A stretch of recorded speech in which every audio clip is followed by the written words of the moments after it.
오늘은 우리가 다니엘 27번째 시간으로 도와줄 자가 없으리라 라는 제목으로 같이 말씀을 나누도록 하겠습니다. 도와줄 자가 없으리라. 오늘 본문은 지난 시간에 이어서 안티오코스 에피파네스 4세에 대한 이야기가 연속되고 있습니다. 한 사람의 모습을 통해서 이 세상에 오고 오는 세대 속에서 하나님을 대적하는 권력들, 그들의 모든 인생의 과정과 그 끝이 어떠한지를 우리들에게 안티오코스 에피파네스 한 사람의 모든 삶을 통해서 우리에게 교훈하고 계십니다. 우리가 창세기를 보면 하나님께서 땅에 사람 지으신 것을 후회하셨다 하시면서 사람들의 모든 죄가 관영해가는 모습을 보시면서 하나님께서 홍수로 심판을 하셨어요. 그리고 난 후에 하나님께서 말씀하시기를 창세기 8장 21절에 이렇게 말씀하세요. 여호와께서 그 향기를 받으시고 그 중심에 이르시되 내가 다시는 사람으로 말미암아 땅을 저주하지 아니하리니 이는 사람의 마음에 계획하는 바가 어려서부터 악함이라. 내가 전에 행한 것 같이 모든 생물이 다시 멸하지 아니하리니 아멘.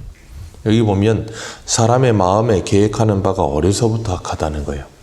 그리고 예레미야 17장 9절은 이렇게 말을 해요. 만물보다 거짓되고 심히 부패한 것이 사람의 마음이라.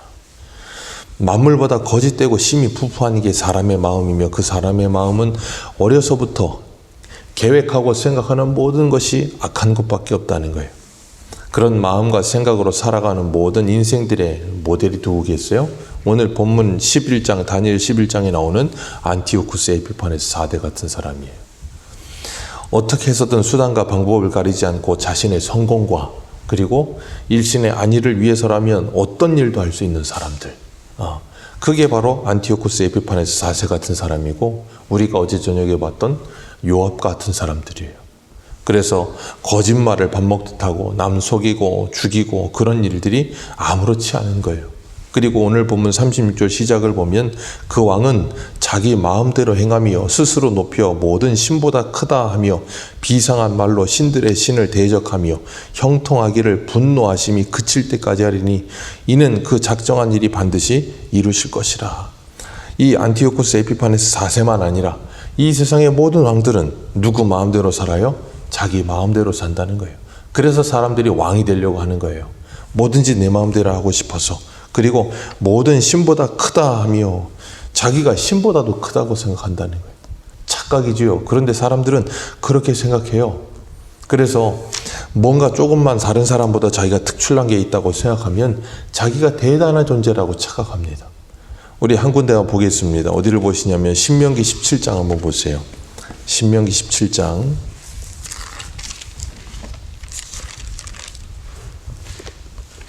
신명기 17장 18절입니다.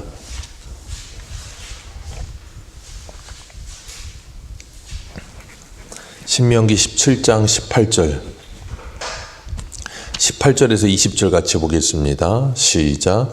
그가 왕위에 오르거든 이 율법서의 등사본을 레위 사람 제사장 앞에서 책에 기록하여 평생에 자기 옆에 두고 읽어 그의 하나님 여호와 경외하기를 배우며 그 율법의 모든 말과 이 규례를 지켜 행할 것이라.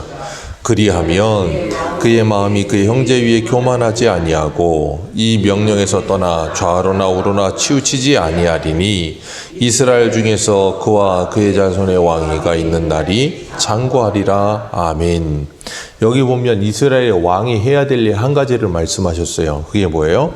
레위인이 가지고 있는 율법서를 등사본을 가지고서 평생 읽고 여호와 경외하기를 배우고 그 율례를 모두 지켜 행해라. 율법을 모두 지켜 행하라. 그러면 그 마음이 교만하여서 형제 위에 올라서지 않을 거라는 거예요. 그런데 오늘 본문의 안티오코스 에피파네스 4세는 어떻다고요? 자기 마음대로 행하며 스스로 높여서 신보다 크다 한다고요. 옆에 있는 사람들뿐 아니라 자기가 신보다 크다라고 생각하는 거예요. 그러면서 천상천하 유아독존이다 그렇게 말을 한다는 거예요. 오늘 다니엘 바로 앞에 에스겔 28장 한 군데 한번 더 보겠습니다. 에스겔 28장입니다. 여기 보면 두로에 대해서 이야기하시는데 에스겔 28장 2절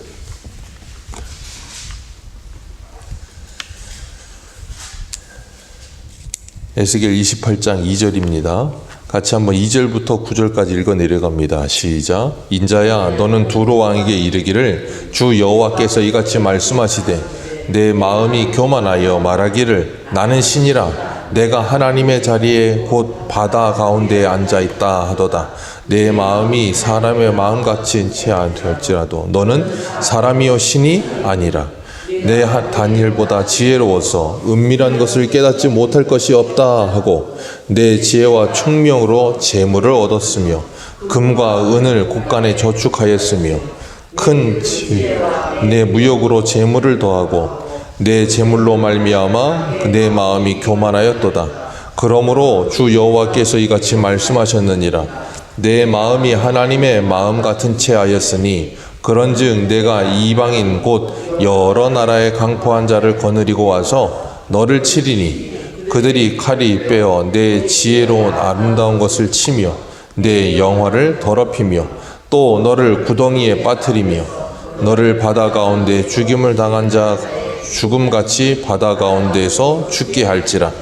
내가 너를 죽이는 자 앞에서도 내가 하나님이라고 말하겠느냐. 너를 치는 자들 앞에서 사람일 뿐이요 신이 아니라. 여기 지금 오늘 9절까지 읽을 거예요. 오늘 본문, 이 본면에 보면 안티오코스 에피파네스 4세도 그렇고 두로 왕도 그렇고 전부 뭐라 그래요? 나는 신이다. 그러면서 나는 다니엘보다 지혜롭다. 그런다는 거예요. 그러니까 하나님이 어떻게 하신대요?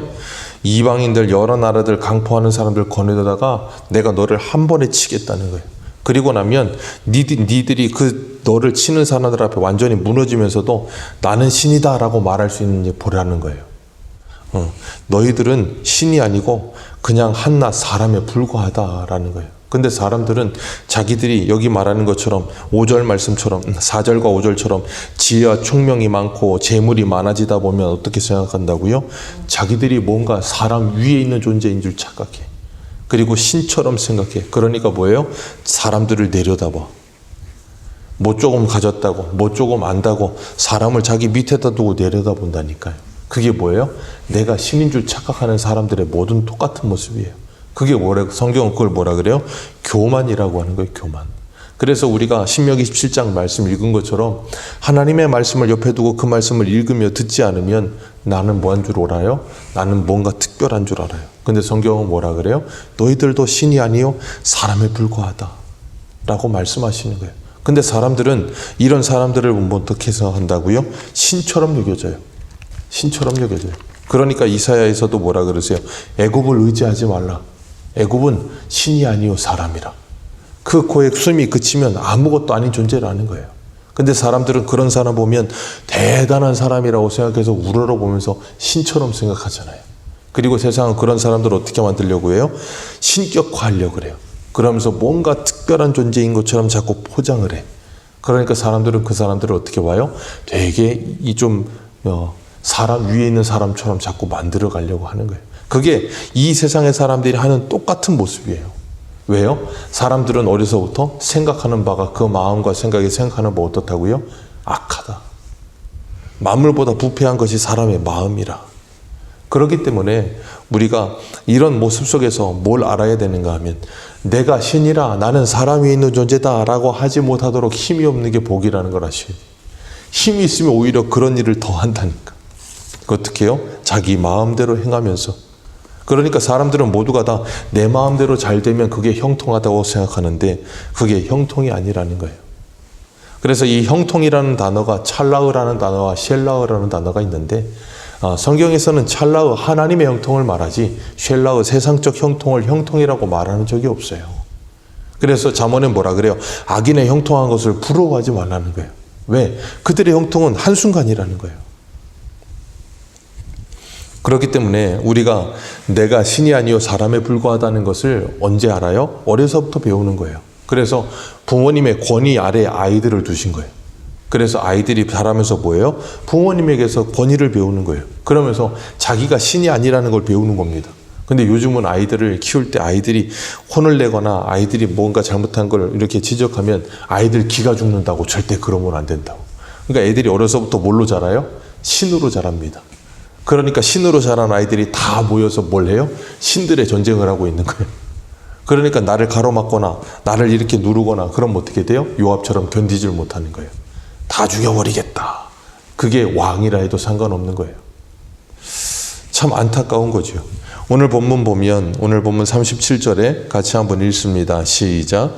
그가 모든 것보다 스스로 크다고 하여 그의 조상들의 신들과 여자들이 흠모하는 것을 돌보지 아니하며 어떤 신도 돌보지 아니하고. 아멘.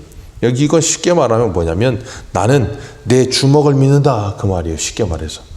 그가 모든 것보다 스스로를 크다 생각한다는 거예요. 다른 거 다 하찮다는 거예요. 나는 내 능력과 내 힘을 믿는다. 그러고 산다는 거예요. 그리고 자기 생각이 옳다라고만 생각하면서 사는 거예요. 그러면서 자기를 높여주고 여기 보면 38절에 그 대신에 강한 신을 공경할 것이고 또 그 조상들이 알지 못하는 신에게 금은 보석을 보물을 다 드릴 것이며 39절 읽습니다. 시작. 그는 이방 신을 힘있게 크게 견고한 산성들을 점령할 것이고 무릇 그를 안다 하는 자에게는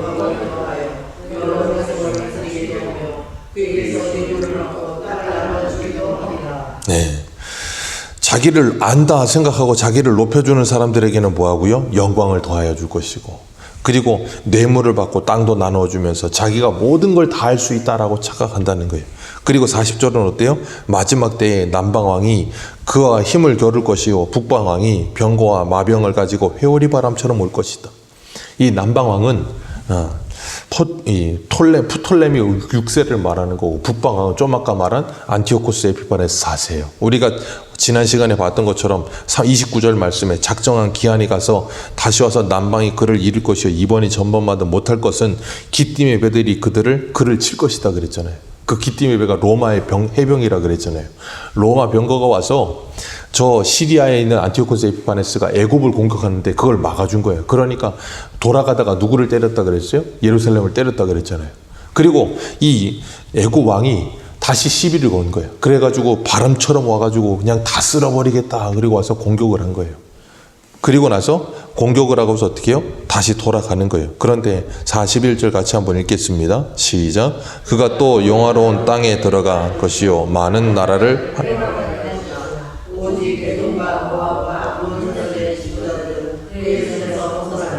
자, 모압과 암몬 자손들 그리고 에돔 사람들은 그의 손에서 벗어난대요. 왜 벗어날까요? 이유는 딱 하나입니다. 줄을 잘 서서요. 세상 사람들이 그러잖아요. 인생은 줄을 잘 서야 되네. 그러잖아요. 이 모압과 암몬과 에돔이 누구의 줄을 섰겠어요? 안티오코스 에피파네스 4세요.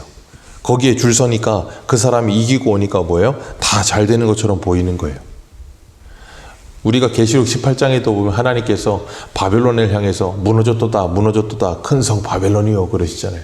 그리고 그 바벨론에게 줄 서가지고 벌어먹고 살던 사람들이 바벨론이 한순간에 무너지니까 뭐라 그래요? 저 멀리서 바라보면서 그걸 보고 애통해하며 울잖아요. 이 우는 이유가 뭐였어요? 자기들의 모든 물건을 사주던 바벨론인데 그 바벨론의 그늘에서 평생을 먹고 살았는데 바벨론이 무너지니까 그걸 보면서 나는 이제 어떻게 사나 하고서 우는 거예요. 그런 것처럼 여기 나오는 것처럼 모압과 에돔과 암몬도 저 안티오코스 에피파네스 4세에게 줄만 잘 서면 나는 먹고 살 수 있을 것이다 라고 생각하네요. 근데 그게 썩은 동아줄인 줄 모르는 거예요. 그것만 붙들면 내 인생은 괜찮다라고 착각하는데 그렇지 않다는 겁니다. 그래서 오늘 본문 어디를 보시냐면 42절 43절 같이 한번 읽겠습니다. 시작.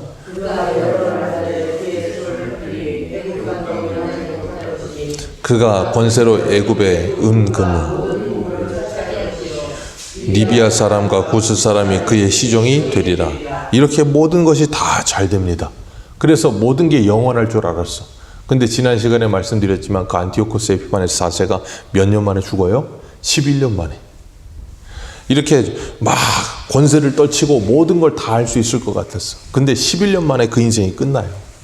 근데 그 사람이 자기가 인생이 11년 만에 끝날 거라고 생각할까요? 안 그렇다니까. 헬라 제국을 이루었던 알렉산더가 33살에 죽었다니까. 그 사람이 자기가 33살에 죽을 거라고 생각이나 했겠습니까? 아니 목이 물려서 말라리아 때문에 죽을 거라고 누가 생각을 했겠어요? 그럼 말도 안 되는 일이 일어나는 거예요. 그게 세상이에요. 그래서 오늘 45절 보면 이렇게 말씀하세요. 45절 같이 읽습니다. 시작. 그가 장막 궁전의 바다와 영화롭게 거룩한 산 사이에 세울 것이나 그의 종말이 이르리니 도와줄 자가 없을 것이다. 누구도 못 도와준다는 거예요. 천하를 호령하고 내가 신보다 높다, 내가 사람보다 높다, 별소리를 다 했습니다. 그 사람만 그랬습니까? 두루왕도 그랬다 그랬잖아요. 두루왕만 그랬을까요?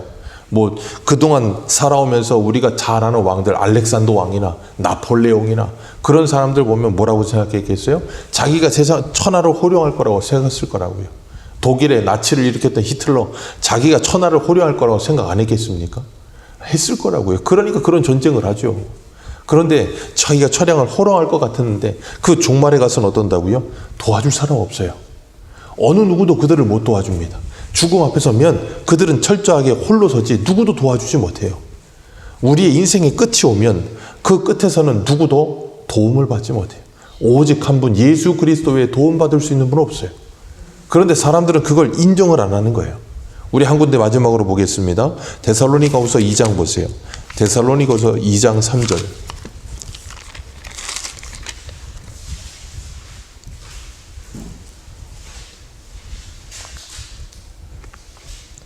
데살로니가후서 2장 3절입니다. 2장 3절 4절 같이 한번 보겠습니다. 시작. 누가 어떻게 하여도 너희가 미혹되지 말라. 먼저 배교하는 일이 있고 저 불법의 사람 곧 멸망의 아들이 나타나기 전에는 그 날이 이르지 아니하리니 그는 대적한 자라 신이라 불리는 모든 것과 숭배함을 받는 것에 대항하여 그 위에 자기를 높이고 하나님의 성전에 앉아 자기를 하나님이라 내세우느니라. 아멘. 이 말이 뭐예요? 오늘 본문에 있는 안티오쿠스 에피파네스 4세고 두로왕이에요. 세상의 모든 사람들이 이렇게 생각한다고요. 왜 그럴까요? 이유는 딱 하나입니다. 그게 인류 최초의 범죄이기 때문에 그래요.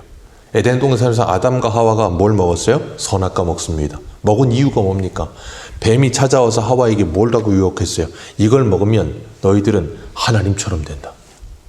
그것 때문에 범죄하고 그 아담과 하와의 후손인 인류의 모든 사람들은 이 죄된 본성의 DNA 속에 뭐가 있냐면 하나님처럼 되려는 본성이 계속해서 있는 거예요.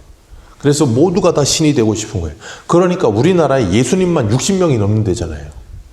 이단들이 전부 다 하는 게 뭐예요? 자기가 신이고 자기가 성령님이고 자기가 보혜사고 자기가 예수님이고 자기가 하나님이래. 근데 그 사람들 다 어디 갔습니까? 다 가시더라고. 그 끝에 가서 그 사람들을 도와줄 사람은 아무도 없어요. 지금도 가시려고 번호 뽑고 기다리는 사람들이 수두룩합니다. 신이라 그러더니 다 가요. 어쩔 수가 없는 거예요. 그게 인생의 끝이기 때문에 그래요. 그리고 이런 사람들을 전부 우리는 뭐라고 불러요? 적그리스도라고 부르는 거예요. 적그리스도. 예수 그리스도를 이 샘플링해서 자기들이 신인 것처럼 보이게 만들려고 하는 모든 존재들. 그러니 이 세상의 모든 사람들은 다 누구예요? 예수 그리스도의 원수로, 하나님의 원수로 살고 있는 사람들이에요. 그들이 예수를 믿는다는 건 뭐 하는 거예요? 그 모든 걸 버리고 주님께 돌아오는 거예요. 그래서 자기가 하나님의 예수 그리스도의 제자요 하나님의 종이라는 걸 아는 거예요. 그걸 우리는 뭐라고 불러요? 복이라고 부르는 거예요. 복. 그래서 우리가 하나님께 예배하는 거예요. 내가 신이어서 나만을 예배하던 인생이 이제는 하나님이 참 신이라는 걸 믿고 그 하나님 앞에 무릎 꿇고 예배하는 거. 그걸 복이라고 해요. 왜요? 그 하나님만을 믿는 사람들이 그 마지막에 종말에 와서 뭐 한다고요? 하나님께서 그들을 도우신다고요. 그 외엔 누구도 그들을 돕지 못해요. 그래서 계시록 6장에 보면 세상의 모든 왕들이 산과 산 사이에서 큰 바위더러 뭐라 그래요? 우리 위에 떨어져서 우리를 덮어. 그 어린 양의 보좌 앞에서, 그 두려운 보좌 앞에서 우리를 좀 가리워 달라는 거예요. 왜? 무서워서 거기 설 수가 없다는 거예요. 그게 이 세상의 모든 왕들의 끝입니다. 그런 세상 속에서 우리는 하나님을 믿고 예수 그리스도를 믿으며 우리의 마지막에 주님께서 우리를 구원하여 주실 것을 믿고 뭐예요? 믿음으로 살아가는 거예요. 오늘도 우리가 이 인생을 살아가면서 인류 역사 속에 아무리 화려하고 아무리 권력을 가졌고 아무리 뛰어나고 뭔가 대단해 보여도 요즘은 세상에서 제일 큰 부자가 미국에 전기차 만드신 그 사장님이라며요. 그 사장님의 끝은 어떻겠습니까? 그 사장님의 끝도 똑같아요. 그래서 전도서에 뭐라 그래요? 부자의 끝이나 가난한 자의 끝이나 일반이라 같은 곳으로 가느니라. 다를 수가 없어. 왜? 죽음 앞에서는 모두가 다 동일하기 때문에. 하나님께서 오늘도 그것을 깨닫게 하시고 이 땅을 살아가면서 우리에게 뭘 알게 하세요?